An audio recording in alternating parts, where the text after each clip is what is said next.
Bonjour Umberto. Bonjour Marilyn. Alors aujourd'hui nous allons parler des phénomènes vibratoires perçus dans les crop circles. Mais d'abord, peux-tu nous expliquer qu'est-ce qu'un crop circle? Ah oui, un crop circle. Faut commencer par le b.a.-ba. Mhm, Le crop circle est donc un dessin qui apparaît dans les champs avant donc les moissons. Hein. mhm, C'est pour ça que ça dure pas très longtemps parce qu'il y a des crop circles qui apparaissent en juin et puis en juillet c'est coupé. Alors le crop circle est un dessin qui peut être très très grand jusqu'à 200 mètres de diamètre. mhm. Et ça a commencé, ce phénomène a commencé vraiment nettement dans les années 70. Avant, c'était des petits cercles qu'on voyait dans les années 50 aussi.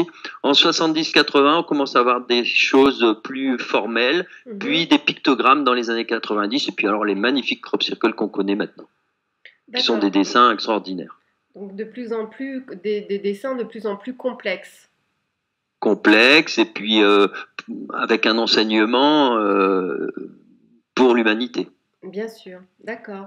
Et donc quelles sont les preuves et a-t-on des preuves? De... Oui, parce que c'est des preuves, oui, bah, on les a évidemment puisqu'on les voit, mais les preuves de donc cette façon d'apparaître en quelques minutes, on en a vu un à Stonehenge. Mhm, Alors en plein après-midi, c'était en 1996. Et donc un aviateur avec un photographe sont passés au-dessus de Stonehenge. mhm. Il y avait rien du tout. Et quand ils sont revenus au bout d'un quart d'heure de promenade au-dessus des champs de l'Angleterre, là-bas, ils Mhm. se sont aperçus, en revenant, qu'il y avait un crop circle devant Stonehenge. Donc, ça s'est fait en fait en quelques minutes. On sait que ça se fait de toute façon en quelques secondes même. En quelques secondes. Oui, donc là, on sait que la main humaine ne peut intervenir. Oui, non, c'est pas possible. C'est pas possible. Par contre, ce qui est possible, c'est que des gens s'amusent à en faire. Oui, bien sûr. Oui, Mais en général, on le voit tout de suite. oui, oui, Ça oui. n'a strictement rien à voir avec l'enseignement des crop circles. Oui. Euh, Ça peut même être très beau. Hein. Il y a des gens qui ont fait des crop circles pour des publicités, comme pour Mitsubishi par Mhm, exemple, mhm.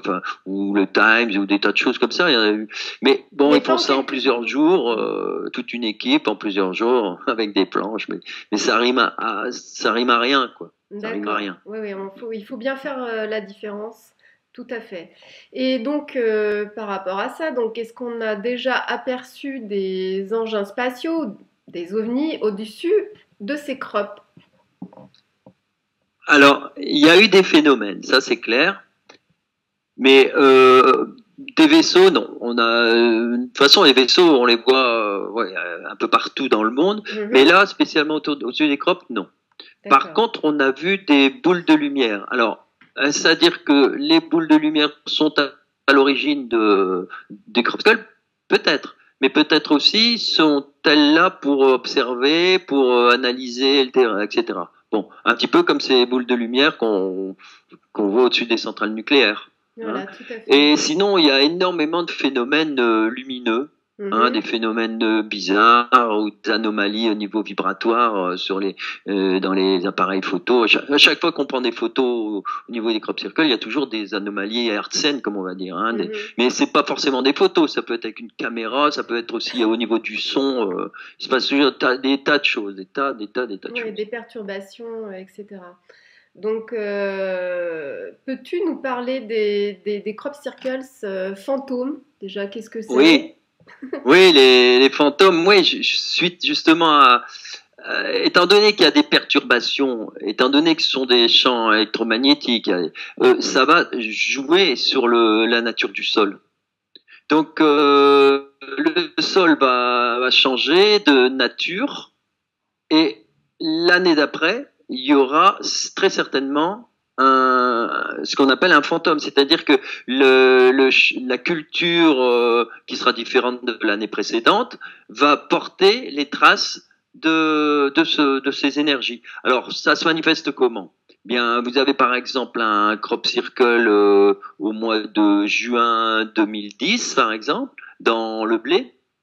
Et l'année d'après, en 2011, dans le colza, puisqu'il y a des alternances, on va voir apparaître, par exemple, dans le colza qui est vert au départ, on va avoir une tache jaune, on va avoir des fleurs, c'est-à-dire que le colza va pousser beaucoup plus rapidement à cet endroit-là et on va voir réapparaître le dessin.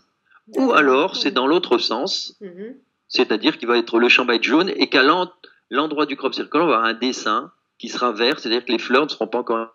Donc c'est un moment précis, on le voit, pas forcément tout le temps, à un moment donné, il va disparaître.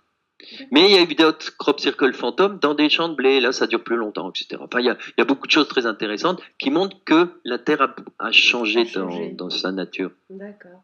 Donc, est-ce qu'on peut oui, les mesurer, tous ces changements? Parce que oui, alors, on peut mesurer, étant donné que la Terre a changé, par exemple, alors, on va reprendre un exemple sur la Terre. L'hiver, dans les champs, dans certains champs, il y a de la neige.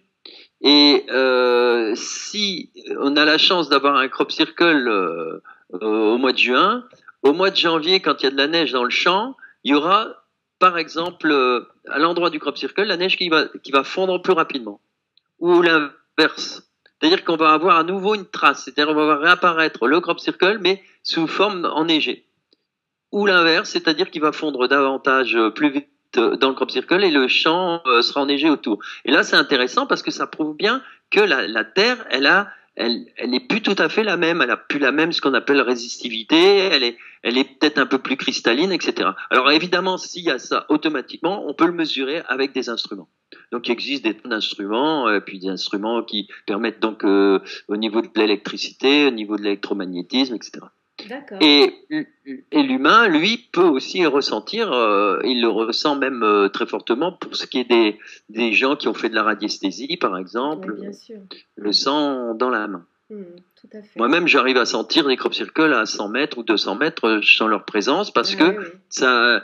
On le sent dans le creux de la main, c'est tout. C'est pareil que pour les hauts lieux ou des endroits où il y a l'eau qui passe juste en dessous, etc. Ce sont les énergies. Oui, c'est formidable.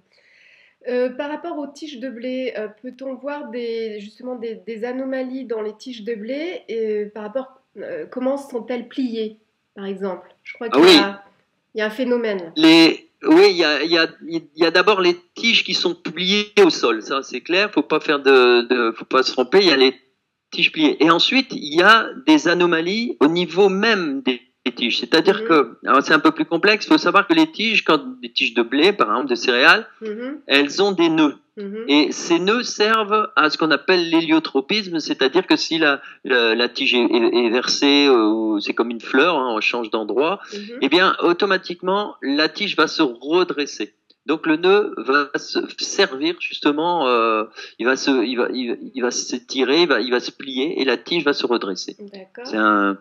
Bon, mais par contre, ce qu'on a trouvé dans les crop circles, c'est des tiges qui étaient toutes pliées au niveau d'un nœud précis, ou alors on a vu des nœuds qui étaient complètement étirés, mais beaucoup plus que de nature, et des nœuds qui étaient complètement explosés de l'intérieur. C'est-à-dire qu'en fait, il se passe quelque chose au niveau des crop circles, et cette chose, on l'aperçoit au niveau des nœuds. Ils sont différents.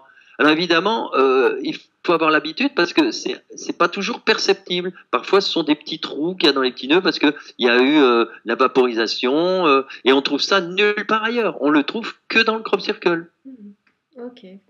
Voilà, on appelle ça aussi des cavités d'expulsion parce que on sent que ça vient de l'intérieur. C'est comme si il y avait un phénomène de micro-ondes.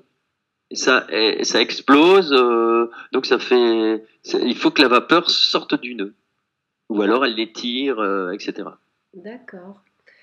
Donc, est-ce qu'il y a des conséquences sur la nature des céréales? Alors, bon, là, il faudrait vraiment que les agriculteurs travaillent avec des scientifiques et des analyses, parce que certainement il y en aura. En tout cas, il y a un docteur Livinggood aux États-Unis qui a travaillé dans les années en 90 déjà, tu vois, c'est loin quand même. Et il avait remarqué que les blés, comme le maïs aussi, lorsqu'ils faisaient germer les graines d'un champ et les graines en même temps que les graines du crop circle, eh bien, les graines poussaient beaucoup plus vite et beaucoup plus grandes. Donc, c'est intéressant. Et il y a un agriculteur agriculteur que je connais en Alsace qui s'est amusé à, voilà, il l'a utilisé dans un champ et il a calculé, en gros, il y avait 33% de surproduction avec ce blé-là. Donc ces graines ont déjà été utilisées pour des Oui, elles sont, expérimentations. mais c'est très particulier, quoi, hein, parce que Mm. en fait, les agriculteurs veulent qu'une chose en Angleterre, c'est que on ne les embête plus avec les crop circles et éviter que les gens aillent les marcher dans les champs. Donc actuellement, bon, il y a toujours de très beaux crop circles, mais actuellement, certainement, ça vient aussi du gouvernement. On veut pas trop Mm. faire de publicité, donc on dit aux gens que c'est interdit, il faut pas y aller, ceci, cela. Oui, donc Voilà. ces graines n'ont pas été utilisées à grande échelle, quoi. Non, il y a peut-être quelques agriculteurs qui se sont amusés à faire du pain, de la farine avec, Oui, et voilà, mais voilà.